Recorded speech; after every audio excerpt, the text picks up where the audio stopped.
Araw-araw na mga salita ng Diyos. Lahat ng gawain ng banal na espiritu ay isinasagawa upang makinabang ang mga tao. Tungkol lahat iyon sa paghubog sa mga tao. Walang gawain na hindi kapaki-pakinabang sa mga tao. Malalim man o mababaw ang katotohanan, at kahit gaano man ang kakayahan ng mga tumatanggap sa katotohanan, anuman ang ginagawa ng banal na espiritu, kapaki-pakinabang iyon sa mga tao. Ngunit ang gawain ng banal na espiritu ay hindi maaaring gawin ng tuwiran.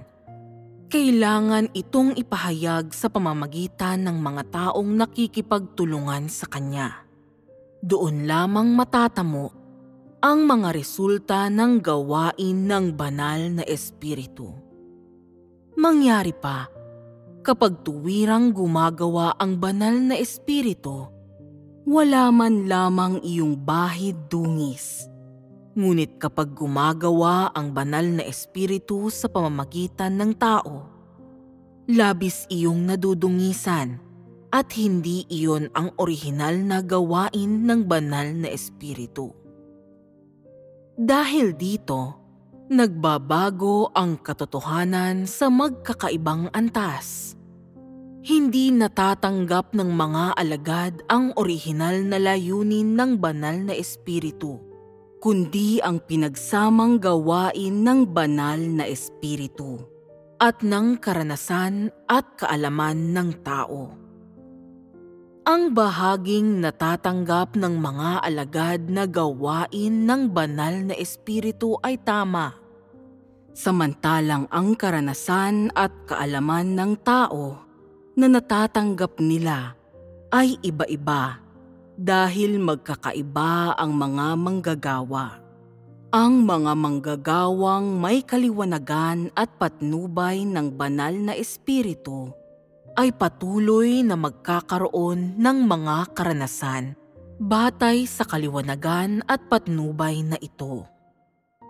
Nakapaloob sa mga karanasang ito ang magkasamang isipan at karanasan ng tao, pati na ang pagkatao ng tao. At pagkatapos, natatamo nila ang kaalaman o kabatirang dapat ay mayroon sila. Ito ang paraan ng pagsasagawa ng tao matapos maranasan ang katotohanan. Ang paraang ito ng pagsasagawa ay hindi palaging magkakapareho dahil magkakaiba ang pagdanas ng mga tao at iba-iba ang mga bagay na nararanasan ng mga tao. Sa ganitong paraan, ang ganitong kaliwanagan ng banal na espiritu ay nagbubunga ng iba't ibang kaalaman at pagsasagawa dahil magkakaiba ang mga taong tumatanggap ng kaliwanagan. Ang ilang tao ay nakakagawa ng maliliit na pagkakamali habang nagsasagawa, habang ang ilan naman ay nakakagawa ng malalaking pagkakamali. At ang ilan ay puro mali ang ginagawa. Ito ay dahil magkakaiba ang kakayahang makaunawa ng mga tao at dahil magkakaiba rin ang kanilang likas na mga kakayahan. Ang ilang tao ay may isang uri ng pagkaunawa matapos marinig ang isang mensahe, at ang ilang tao naman ay may ibang pagkaunawa matapos marinig ang isang katotohanan.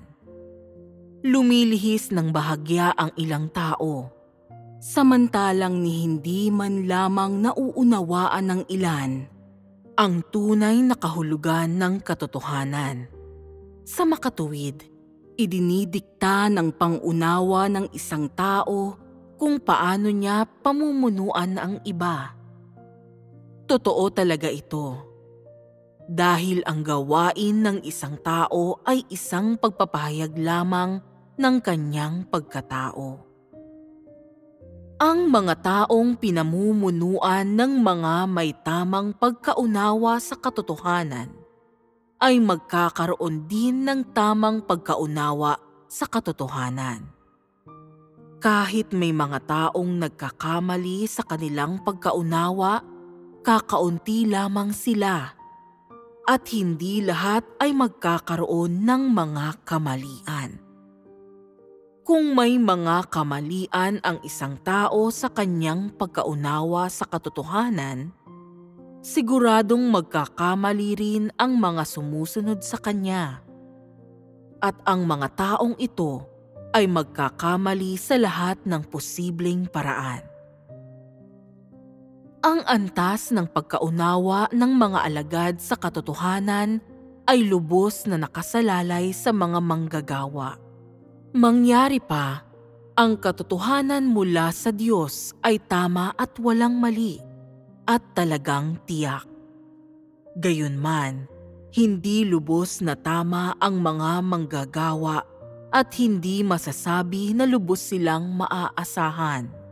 Kung ang mga manggagawa ay may napakapraktikal na paraan sa pagsasagawa ng katotohanan, magkakaroon din ang mga alagad ng isang paraan ng pagsasagawa.